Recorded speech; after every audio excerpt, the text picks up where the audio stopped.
Bien, tenemos el tejido óseo. El tejido óseo también es importante. Recuerden que, bueno, cuando hablamos de óseo hablamos de huesos y este tejido es vital y fundamental para lo que es el esqueleto, ¿sí? Pero además de eso lo que hace es regular la cantidad de tejido que haya. Nosotros tenemos diferentes células, por ejemplo los osteoblastos, que son los que se encargan de regenerar tejido óseo, de generar hueso.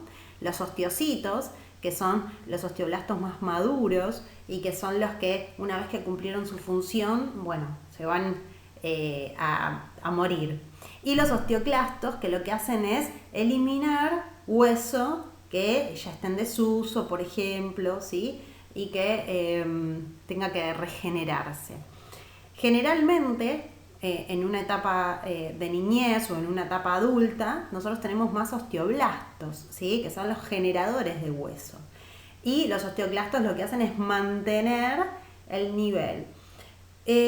Una vez llegada la madurez adulta, empieza a disminuir la cantidad de osteoblastos que tenemos y empiezan a aparecer más osteoclastos, por eso ahí empieza el desgaste óseo. Los huesos también están, digamos, clasificados, además, ¿sí? En lo que es el tejido esponjoso, que es la parte interna del hueso, ¿sí? Cuando nosotros hablamos del hueso tenemos que pensar en que por fuera es duro y por dentro es bastante esponjoso, ¿sí? Por eso se llama tejido esponjoso. Y también tenemos el tejido compacto, que es el externo. Bien, acá tenemos un ejemplo de un hueso en su proyección, digamos, como si le hubiésemos hecho un corte. Vemos esto que es tejido compacto y esto de adentro internamente que es tejido esponjoso, ¿sí? A su vez, los huesos se clasifican en tres grandes grupos: en huesos planos, en huesos cortos y en huesos largos. Los huesos planos son aquellos que recubren, tienen una función protectora y recubren órganos. Por ejemplo, los huesos del cráneo son huesos planos. Luego tenemos los huesos cortos, que son de soporte. Por ejemplo, los huesos del tarso, ¿sí? Sirven para sostener. Y luego tenemos los huesos largos, en donde predomina la longitud por sobre otras características, como por ejemplo el húmero, el radio, el fémur, que son huesos que están en los miembros superiores e inferiores, son huesos largos. Bien, otro tipo de tejido es el tejido muscular. El tejido muscular lo que aporta es movimiento gracias a la contractibilidad de las células que lo componen.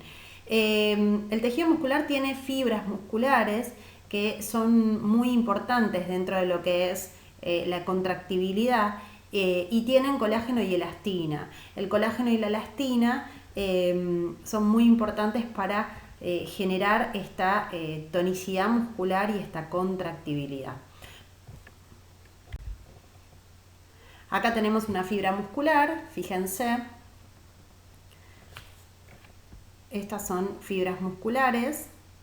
Cada fibra muscular, ¿sí?, tiene adentro una miofibrilla, que es lo que se denomina sarcómero, y a su vez tiene los miofilamentos o filamentos de actina y miosina que ayudan a realizar la contractibilidad. Bien, existen tres tipos de tejidos musculares. El tejido muscular estriado, que es un tejido voluntario. ¿Qué significa voluntario? Cuando hablo de voluntario, hablo de que nosotros podemos controlar ese movimiento que realiza.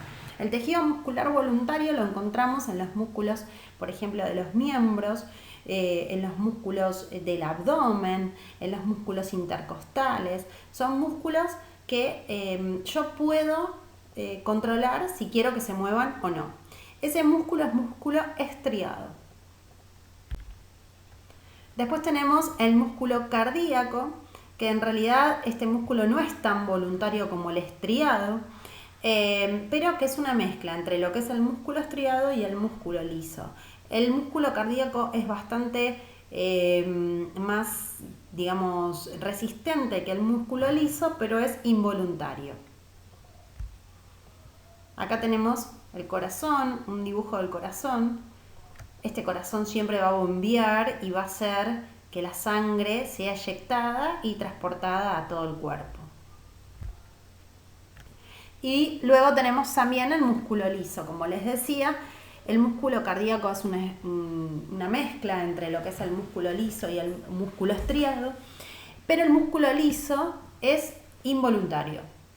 Es musculatura que no posee o que tiene un movimiento independientemente de lo que nosotros querramos hacer. ¿Qué significa esto? Yo no puedo determinar si, por ejemplo, mi corazón late o no late. Tampoco puedo determinar los movimientos peristálticos de mi intestino, por ejemplo.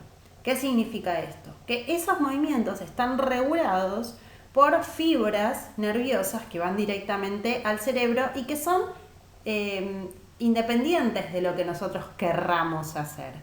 Esas fibras se conectan a lo que es músculo liso y todos los órganos internos de nuestro cuerpo están formados por músculo liso, a excepción del músculo cardíaco que tiene el corazón. Bien, un conjunto de tejidos va a formar lo que se denominan órganos. Los órganos pueden ser, por ejemplo, los pulmones, el hígado, el estómago, el corazón, el cerebro. Son uniones de diferentes tipos de tejidos, ¿sí? Tenemos un tipo de tejido, luego otro, que cumpliendo una función determinada cada uno, se organizan formando un órgano.